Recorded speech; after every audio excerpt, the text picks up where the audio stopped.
अहो चव्हाण साहेब काय आलंय तर वाघ निघालाय आणि इथं एक जर्सी गाय चांगली आता लागली होती ती आता फोडून ओढीत चालवत आम्ही इथं आहे पिंजऱ्यात काय तो जात नाही आणि आता पिंजरा लावला महिना झाला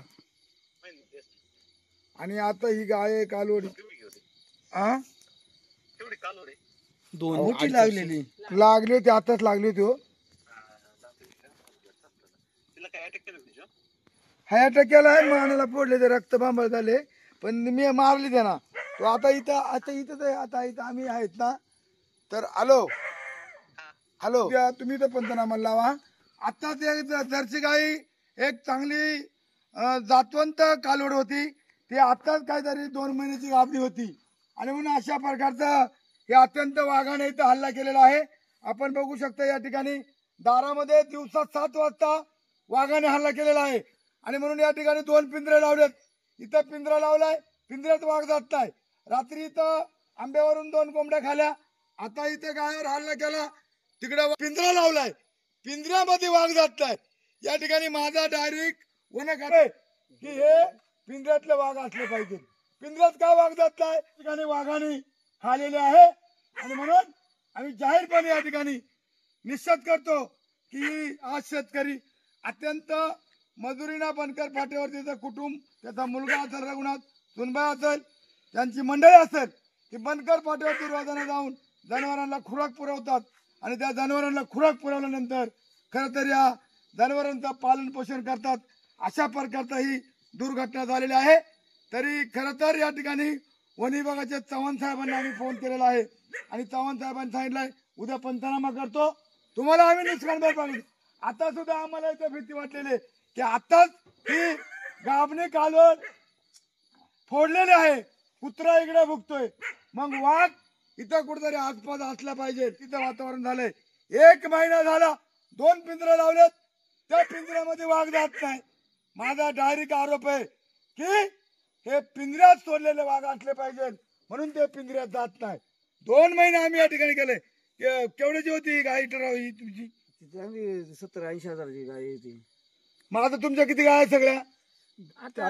3 राहिल्या ही चौथी आता तुमचं सध्याचा परपंच कसे चालव तुम्ही गाय मजुरी गायच्या दुधाला भाव नाही कस तरी भागवतो आम्ही पण त्याच्यात एवढी नुकसान झाली साहेब म्हणजे तुम्हाला रडू येतं याच्या एवढी मोठ्या भयानक पर तुमची नुकसान झाली पोरांच्या तोंडाचा घास वाढला असं तुम्हाला वाटतंय हो ना आम्ही आज काम गेलो घरी पण नव्हतो काम कुठं बनकर फाट्याला किती वाजता गायची घटना घडली 7:30च्या दरम्यान घडली असेल आम्ही यायच्या आधी वडील दुकान गेलते एकंदरीत 7:30 ते 8 ते 8:30 अशीच घडली 6-7च्या एवढे दरम्यान जागेवर खरं तर ही गाय फोडलेली आहे तराट तिच्या गळ्याला होतं आणि हे लाकूड हे तराट आहे आणि हे तराट गळ्याला असल्यामुळं हे लाकूड त्याला वडना म्हणजे ही कालवड त्याने वडून नेली असती पण हे तराट असल्यामुळं हे याला तराट बांधलेलं आहे इथून लाकूड व्हायला लागतं आणि तिथं जागेवर कुत्रा होता ना त्याच्यामुळे बुकले म्हणून आई ती आली त्याच्यामुळे लगेच झालं का इकडे मला पुत्र आपण हा गोठा आहे इथून खरं तर आता हे पुरं गोठ्यामध्ये बांधलेले आहे खात्याने 15 महिना झाला 1 महिना झाला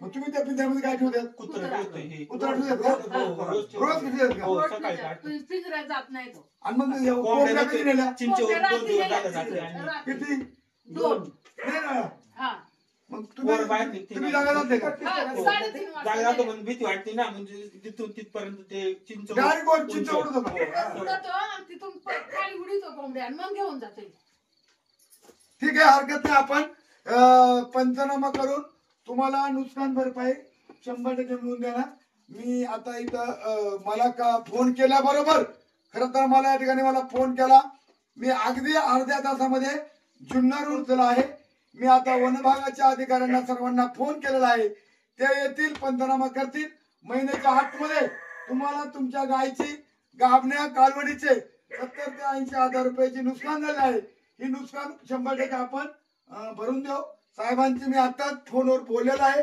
साहेबांनी ते सगळं ऐकून घेतलं आणि साहेब म्हटले उद्याला मी पंचनामा करतो तुम्ही गाव वेगळे वाढले साहेब मजुरी करून आम्ही कमवून हे काय घेतले आम्ही एक म्हणजे मजुरीना कष्ट करून हो. म्हणजे वर्षभर मजूर करून ती कालवड घेतली तुम्ही हो हो एक एक घेतली टप्प्याटप्प्याने मजुरी करून. म्हणजे सगळा कष्टाचा आहे तुमचा आहे. हो पैसे नव्हते तरी आम्ही कर्ज काढला आणि ती जाळी मारली वाघासाठी. आणि किती दिवस झाला हा पिंजरा ठेवलाय दादा? महिना झाला. एक महिना झाला पिंजरा ठेवलाय. पिंजऱ्यात वाघ जात नाही नाही, कोंबड्या नेते. आणि रोज येतो. हो रोज येतो कोंबड्या येतो ना. आता आठवडाभर नव्हता आला पण आता 3 दिवस झाले नको पाठी 3 दिवस झालं रोज येतोय. तीन कोंबड्या किती नेल त्याने? कोंबड्या 2 नेल्या. कोंबड्या एक नेल्या. नेल्या, कोंबड्या चौदा. नेल्या पहिले दिवशी आणि आहेत. 2 कोंबड्या. आणि काल 2 कोंबड्या नेल्या. ठीक आहे तो इथंच असेल. तुम्ही ती गाय त्याला नेल तर नेऊ द्या. आपण आता फोटो काढले व्हिडिओ शूटिंग केले. हा. पोरांना घराच्या बाहेर निघून देऊ नका. हा. उद्याला इथं अधिकारी येतील. परत मी एक पंचनामा करून तुम्हाला 100% तुमच्या म्हणजे गाबण्या कालवडची नुकसान भरपाई करून देण्याची जबाबदारी माझी राहील. आणि हे बघा आता हे आपण बघू शकतो या ठिकाणी पत्रकार मित्रांनो हे सगळं मोडकं घर आहे. आणि म्हणून शासनाने बीडीओ साहेबांनी सुद्धा याची दखल घेऊन यांची गाय घाले गायची भरपाई देऊन एक पंचायत समितीकडून गोठ्याचं प्रकरण जर झालं तर निश्चितपणे 50-60 हजार रुपये जर गोठ्यासाठी भेटले तर या जनावरांसाठी गोठा तो बांधू शकतो. काही घाबरू नका.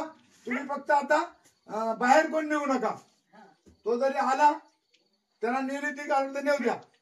नाही त्याला तो लाकूड का त्याला वाढणार नाही ते आता. का कोंबड्या नेल तर आम्ही तिथंच राहतो दारात बाहेर म्हणजे येत नाही. भीती वाटते ना. म्हणजे 2-3 वेळा आला 3-4 वेळा आला आठवड्यातून आता. इथं हो कोंबड्या वरच का चिंचेवर वरती वरती बसतात मारतो, तरी कोंबड्या कोंबड्या खाली नेते. उडीतोय. मग कोंबड्या खाली उडीतोय मग कोंबडी पकडतोय आणि जातो उसात घेऊन. उजवळे साहेब इथं ना. जवळ आहे ना मग तिकडून वरून झाप मारून कोंबड्या खाली उडवणार आणि तोंडात धरून घेऊन जाणार. इथं पिंजरा लावलेला हे रघु इकडे इथं पिंजरा लावलेला आहे. आणि या पिंजऱ्यामध्ये वाघ जात नाही. पण इथं जनावर मात्र रोज रोज येतात.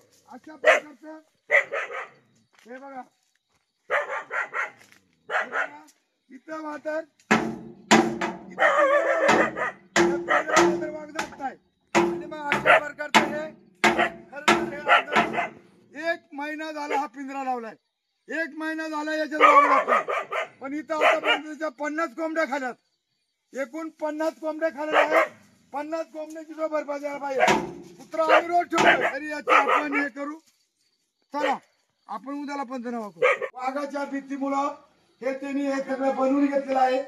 या वाघामुळे यांनी जाळे बनवून घेतलेले आहेत. लहान लहान मुलं घरामध्ये आहेत. अशा प्रकारचं हे खरं तर अचानक भयानक परिस्थिती आहे. आणि म्हणून इथून फक्त बघतात ते समजते याच्या वाटा खरं तर बाहेर वाघ आल्यानंतर ते बघतात. इथून समोर वाघ जनावरा खातो कोंबड्या खातो तरी फॉरेस्ट खात्याने याची दखल घेऊन या कुटुंबाला न्याय द्यावं आणि यांची 80,000ची गाभणी कालवड तिला करता नुकसान भरपाई दिली पाहिजे अशा प्रकारची मागणी त्या मी संपूर्ण या याच्या वतीने करतो. बऱ्याचशा ठिकाणी हल्ले चालत तरी याची दखल घ्यावी आणि या कुटुंबाला न्याय द्यावा अशा प्रकारचा पत्रकार मित्र या ठिकाणी सर्वांना मी या ठिकाणी सूचना करतो. धन्यवाद.